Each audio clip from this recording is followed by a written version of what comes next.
क्यों हुए नेपाल में हिंदू मुस्लिम दंगे? भारतीय सीमा से जुड़े मधेश प्रांत में ही क्यों फैली हिंसा? नेपाल को फिर से हिंदू राष्ट्र बनाने में कितनी है आरएसएस, विश्व हिंदू परिषद, बजरंग दल और भाजपा की सक्रियता?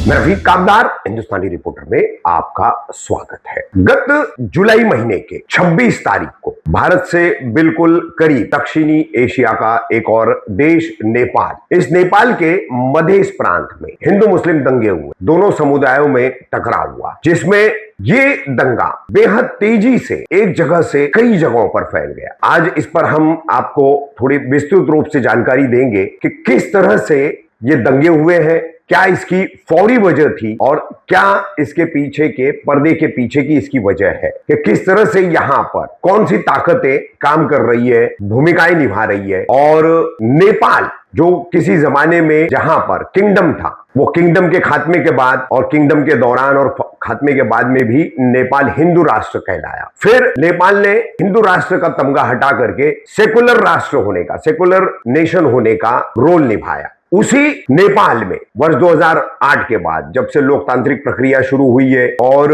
चुनाव वगैरह हो रहे हैं, तो वहां पर फिर से क्या सक्रियता चल रही है नेपाल को हिंदू राष्ट्र बनाने की। तो आइए पहले भाग में हम आपको बता दें, 26 जुलाई को नेपाल का मधेश प्रांत है, मधेश प्रांत में सुनसारी जिला है, सुनसारी जिले का देवानगंज इलाका, इस देवानगंज इलाके में पहला टकराव हुआ हिंदू मुस्लिम का। टकराव की दो वजह सामने आई है। पहली वजह, इलेक्ट्रिक पोल पर एक इस्लामिक झंडा लगाया गया था मुस्लिमों द्वारा, उसको हटा करके हिंदू समाज के लोगों ने धार्मिक झंडा अपना लगा दिया। पहला स्थानीय तौर पर यह विवाद हुआ। इसके बाद वहीं से जिस तरह से उत्तर प्रदेश, उत्तराखंड, मध्य प्रदेश, दिल्ली आदि से कांवड़ यात्राएं सावन महीने में निकलती है, तो वहां पर भी कांवड़ यात्रा चल रही थी। बोलबम यात्रा उसे वहां कहा जाता है। तो बोलबम यात्रा चल रही थी और हमेशा की तरह इसमें डीजे बजाया जा रहा था। डीजे की आवाज बेहद लाउड थी, यानी बेहद ज्यादा थी, जिस पर मुस्लिम आबादी के कुछ लोगों ने आपत्ति प्रकट की। बस ये आपत्ति प्रकट करना एक कारण मात्र बना और उसके बाद दोनों तरफ से जो है इसमें भिड़ंत हो गई। 26 जुलाई, 27 जुलाई, 28 जुलाई, 29 जुलाई, 4 दिन तो लगातार मधेश प्रांत के सुनसारी जिला, सिरहा, मोहतारी, मोरांग, ऐसे सब ये आसपास के जिलों में ये हिंसा फैल गई। इसके बाद मुस्लिमों के मकानों को, धार्मिक स्थलों को निशाना बनाया जाने लगा। रास्ते से गुजरने वाले मुसलमानों को पकड़ करके मारा जाने लगा। इन दंगाइयों को काबू करने के लिए सरकार ने पुलिस के साथ यहां पर आर्मी को भी सड़क पर उतार दिया। फायरिंग की गई और 3 लोगों की जान गई। तीनों मरने वालों के परिवारों ने शव लेने से इनकार किया। सरकार ने फिर उनसे बातचीत की। यहां पर आपको बता दें कि नेपाल में जो जेनजी का आंदोलन हुआ था और उसके बाद जो नई सरकार बनी, प्रधानमंत्री बने बालेन शाह, तो बालेन शाह की 4 दिनों तक की चुप्पी भी चर्चा में रही, अखबारों में, मीडिया में सुर्खियों में रही कि 4 दिन तक प्रधानमंत्री ने चुप्पी क्यों साधी रखी। गृह मंत्री है नेपाल के सुडान गुरुंग, वो रास्ते पर उतरे, रॉयट अफेक्टेड एरियाज में गए, दंगाग्रस्त इलाकों में गए और वहां पर उन्होंने लोगों से सीधा संवाद करना शुरू किया। उसके बाद प्रधानमंत्री बालेन शाह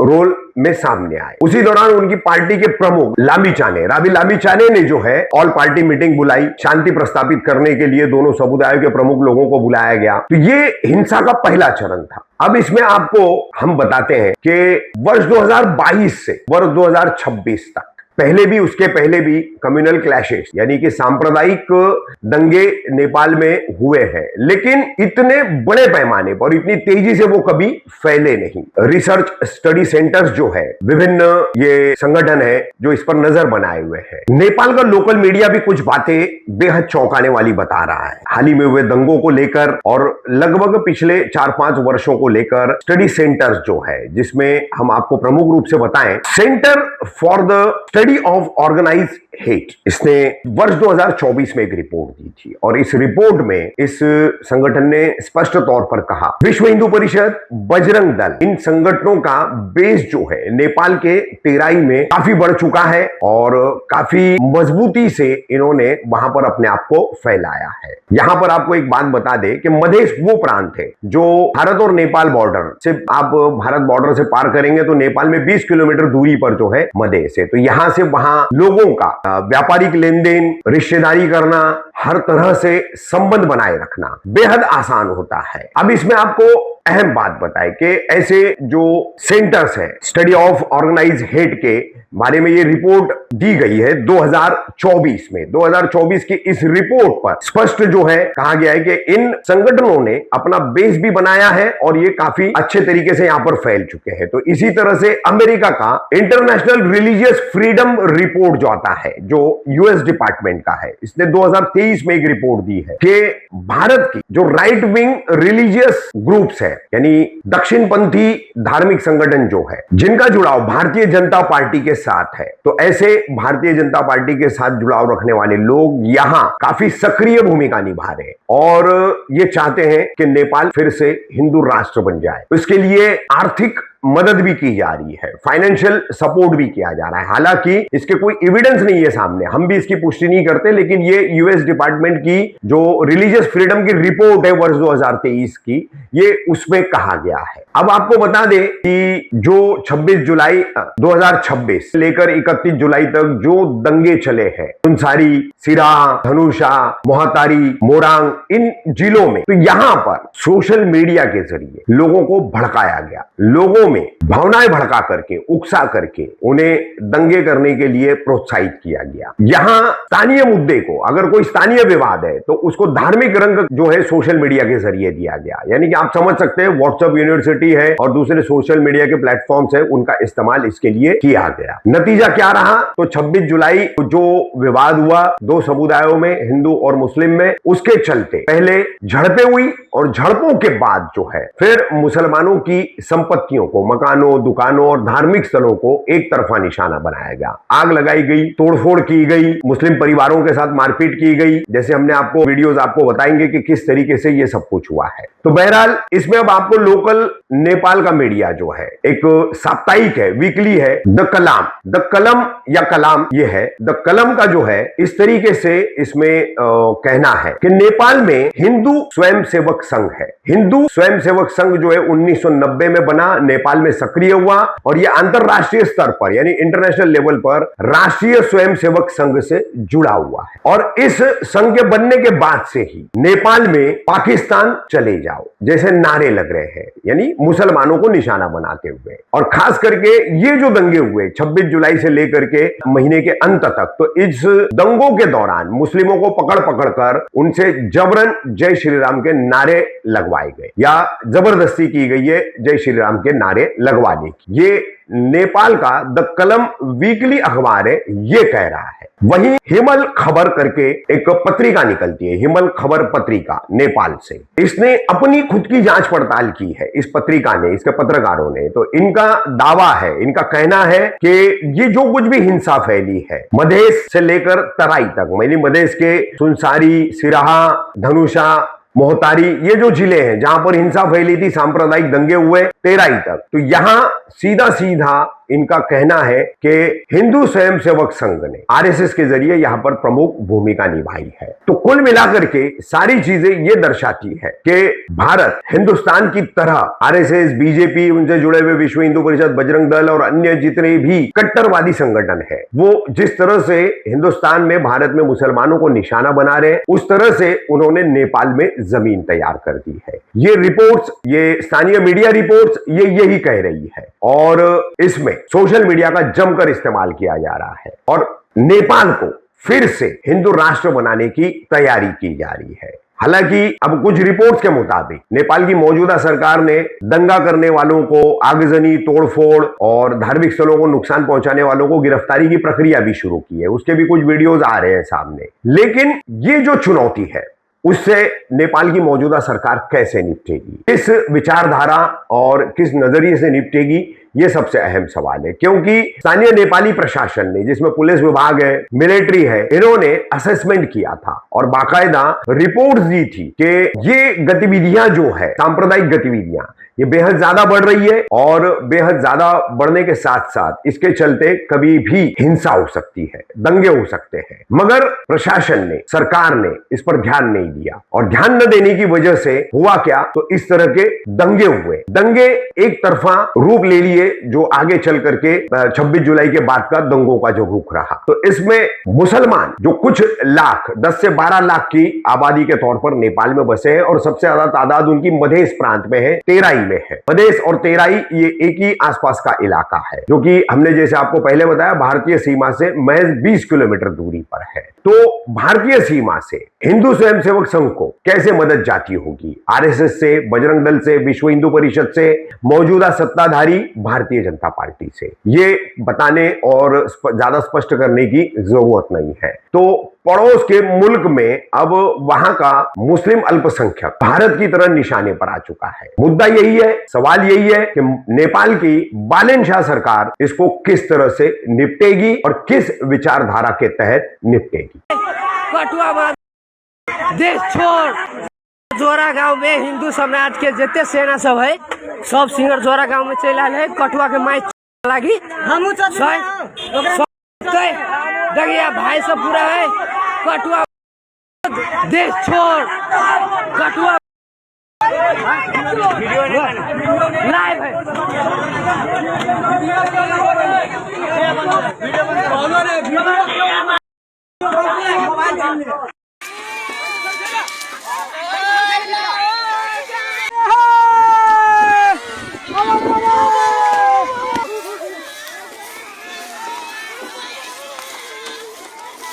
ढाल बचायो सुना कति बेला के हुन्छ थाहा हुँदैन। केही नगर्ने हेरेर जाने हो।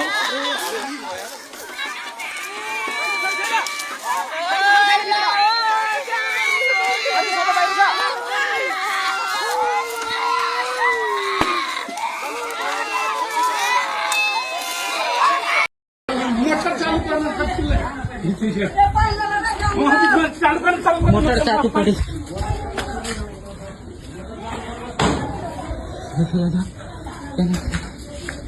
मोटर उखाड़ दे, मोटर उखाड़ दे। हाँ पानियों का पाइप कर देता।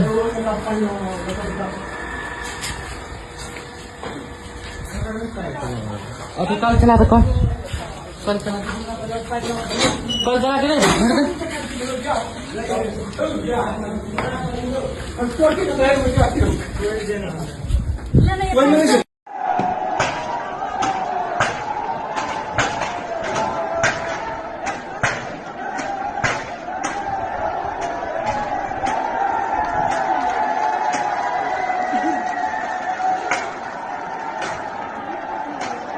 ये अशोकनगर की मस्जिद है। माता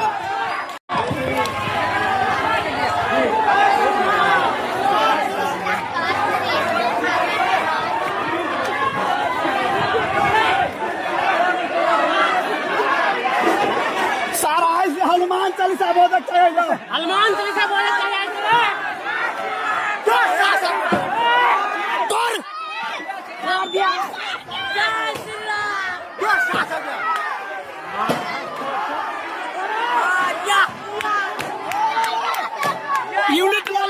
यूनिट ला ले अपना मंदिर पर लगा, यूनिट ला ले।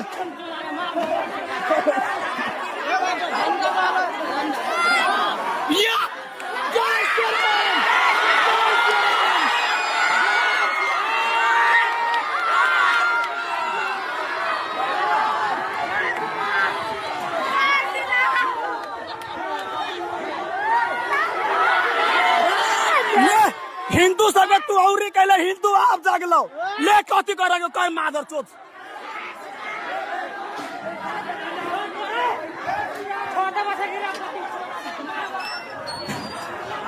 माता जय श्री राम।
बाजार में लेना घर के द्वारे के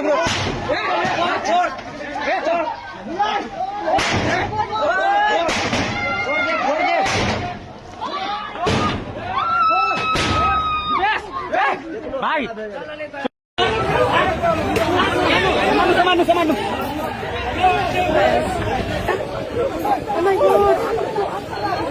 भाई सॉरी